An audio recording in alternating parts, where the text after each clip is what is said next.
So I've noticed Go banking rates pushing out press releases, which are rather pathetic, but it's also an opportunity to discuss the article and to make it better, right? To let the community actually make the article better, because the headlines are interesting and helpful, but the way they package it up, really not useful at the end of the day. But it gives us an opportunity to expand and elaborate.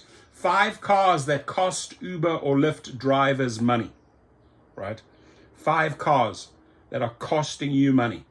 Go ahead in the comments. What do you believe is a good car, old or new? What type of model, maybe even year? And what do you believe is a complete waste of time? Maybe you invested in a vehicle that just didn't work out, right? Because Uber and Lyft are also constantly changing their requirements. Maybe you could share which vehicles are good, which vehicles are bad. So choosing the right car for your gig as an Uber or Lyft driver makes a huge difference to your profit margin. Absolutely right. Get the wrong set of wheels and you're looking at a money pit that guzzles more funds than it generates.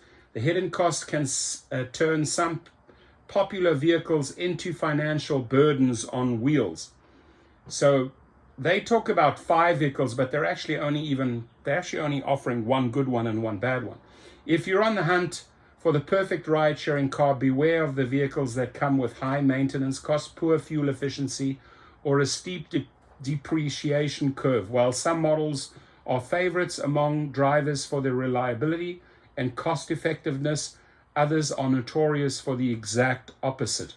So rideshare driving expenses, it's important to consider expenses associated with driving for a rideshare company, as they will cut into the profit you make. Full-time rideshare drivers put a ton of extra mileage on their cars, on the order of 30 to 45,000 extra miles per year. Does that sound about right?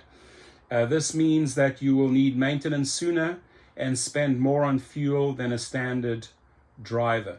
These are the main expenses rideshare drivers can expect: fuel, insurance, maintenance and repairs, and depreciation, which is true. They say good option, but they only give 1. They say like they're going to give you 5, they only give you 1. They said good option is a Toyota Corolla. Before we get into vehicles that will lose you money, if you are an Uber driver or Lyft driver, let's take a look at one that would be considered a good rideshare vehicle.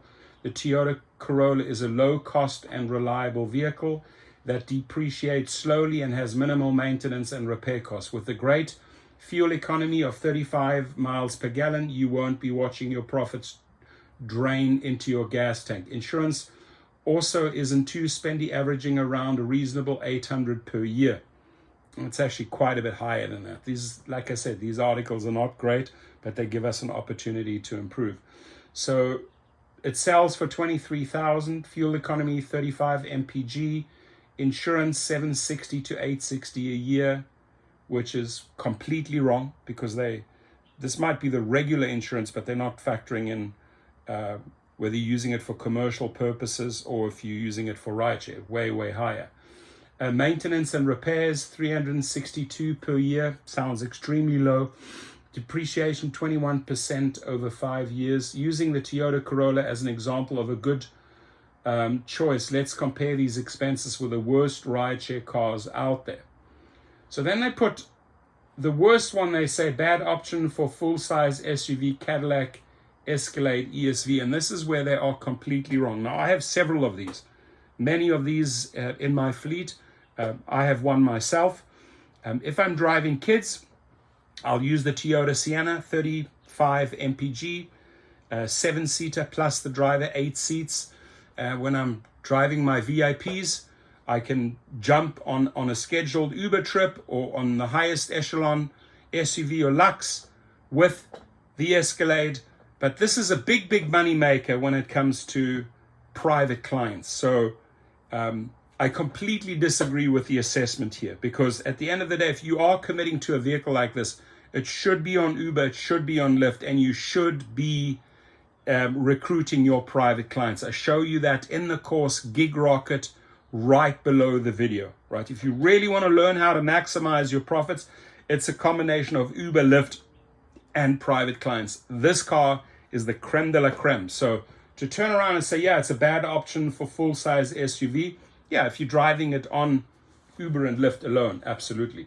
The Cadillac Escalade extended stretch vehicle ESV is a spacious and luxurious vehicle, but that comes with a cost. Several, actually. You'll be pouring money into the bank instead of your bank account. Disagree, because the Escalade only gets 16 miles per gallon. Now, I have that supercharged one as well. That thing gets 12 miles. It's fast. It's fast and furious. I have the regular ESV, and then I have the supercharged one. So 16 is correct. Gets about 16 to 20. This beast depreciates by 41%, which is no small number on such a high sticker price. Sure, you can get paid more on the apps for offering an XL ride, but you'll be paying XL builds too. So on this particular one, it's an investment, right? But you only invest if you're willing to do Uber, Lyft, and private trips, private clients, and then build out a fleet. So in my fleet, I drive 2 of these. I have several more in my fleet. For me, they make money. For the drivers that lease through my fleet program, they're making money. Why? Because again, they're on Uber, Lyft, and they have learned how to recruit private clients. I teach you that below at Gig Rocket. Now, list some good ones. I think they should have listed the Prius as the number 1, purely because of the price, the MPG. Wouldn't recommend going out and getting a brand new Prius. They say Toyota Corolla, so I don't think that's the top choice. It's a good car. Belongs in the Toyota family. Brilliant car. But I still think that the hybrid, the Prius, is the best. This here is certainly not the worst. I could think of quite a few others that are not suited for the SUV range, or just too heavy on gas. But yeah, go ahead. Feel free to comment. Good cars, bad cars for rideshare, and are you doing a combination of rideshare and private trips? I'm really interested to know that. Leave it in the comments. And again, if you want to step it up, take the course below at Gig Rocket, the private chauffeur course. Looking forward to read your comments. Thank you.